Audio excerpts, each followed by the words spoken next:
ভারতীয় জনতা পার্টির খোয়াই জেলা কার্যালয়ে রবিবার অনুষ্ঠিত হয় দলের গুরুত্বপূর্ণ সাংগঠনিক বৈঠক। জেলা সাংগঠনিক কাঠামোকে আরও শক্তিশালী করা, বুথভিত্তিক কার্যক্রমকে গতিশীল করা এবং আগামী দিনের কর্মসূচির রূপরেখা নির্ধারণের লক্ষ্যেই এই বৈঠকের আয়োজন করা হয়। বৈঠকে উপস্থিত ছিলেন বিজেপির প্রদেশ নেতৃত্ব তথা বিধায়ক ভগবান চন্দ্র দাস, ত্রিপুরা বিধানসভার সরকার পক্ষের মুখ্য সচেতক কল্যাণী সাহা রায়, খোয়াই জেলা সভাপতি সমীর কুমার দাস সহ জেলা মণ্ডল ও বিভিন্ন শাখা সংগঠনের নেতৃবৃন্দ।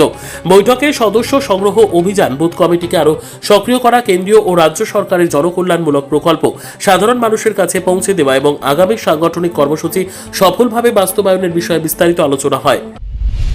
কমিটির আহ্বানে পূর্ণাঙ্গ জেলা কমিটি, জেলার মোর্চার সম্মানিত সভাপতিগণ, আমাদের মণ্ডলের সভাপতি, সাধারণ সম্পাদক, পঞ্চায়েত সমিতির চেয়ারম্যান, ভাইস চেয়ারম্যান, জেলা পরিষদের সভাধিপতি, সহকারী সভাধিপতি, আমাদের আইটি সেলের সোশ্যাল মিডিয়ার জেলা কনভেনারগণ, বিএসসির চেয়ারম্যান, ভাইস চেয়ারম্যান এবং আমাদের যারা প্রবীণ কার্যকর্তা, তাদেরকে নিয়ে আজকের আমাদের প্রথম জেলা পূর্ণাঙ্গ বৈঠক।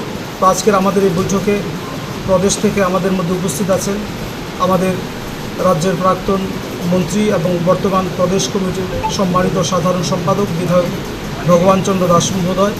আমাদের মধ্যে উপস্থিত আছেন ত্রিপুরা সরকারের মাননীয় মুখ্য সচেতক কল্যাণী সাহা রায় মহোদয়া সহ আমাদের সতীর্থ সাধারণ সম্পাদক এবং জেলা পরিষদের সভাধিপতি আজকের এই মঞ্চে উপস্থিত আছেন। আজকের জেলার প্রথম পূর্ণাঙ্গ বৈঠক। এই বৈঠকে আমাদের জেলার সাংগঠনিক শক্তি বৃদ্ধি এবং পরিচিতি আমাদের কার্যকর্তাদের, যারা জেলা কমিটিতে নতুন এসছেন, আজকে এই দুইটা এজেন্ডা নিয়ে আমরা আজকে কার্যক্রম শুরু করছি।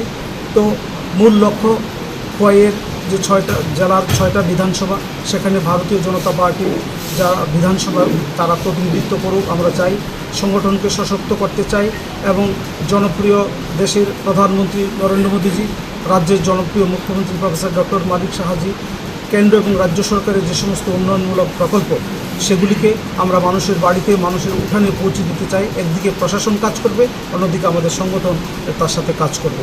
তো সর্বাঙ্গীনভাবে এই জেলায় শান্তি, ঐক্য, সম্প্রীতি, নবীন প্রবীণ কার্যকর্তাদের নিয়ে আমরা জেলা কমিটির আজকের এখানে গুরুত্বপূর্ণ কিছু সাংগঠনিক সিদ্ধান্ত নেব এবং সেগুলি আমরা বাস্তবায়িত করব। প্রতি মাসেই জেলার একটা বৈঠক হবে, যেটা আমাদের সাংগঠনিক স্তর অনুযায়ী। আপাতত আজকে এই সিদ্ধান্ত নিয়ে, এই এজেন্ডা নিয়ে আজকে আমরা এখানে বৈঠক ডেকেছি। আপনাদের সবাইকে নমস্কার, ধন্যবাদ। Thank you.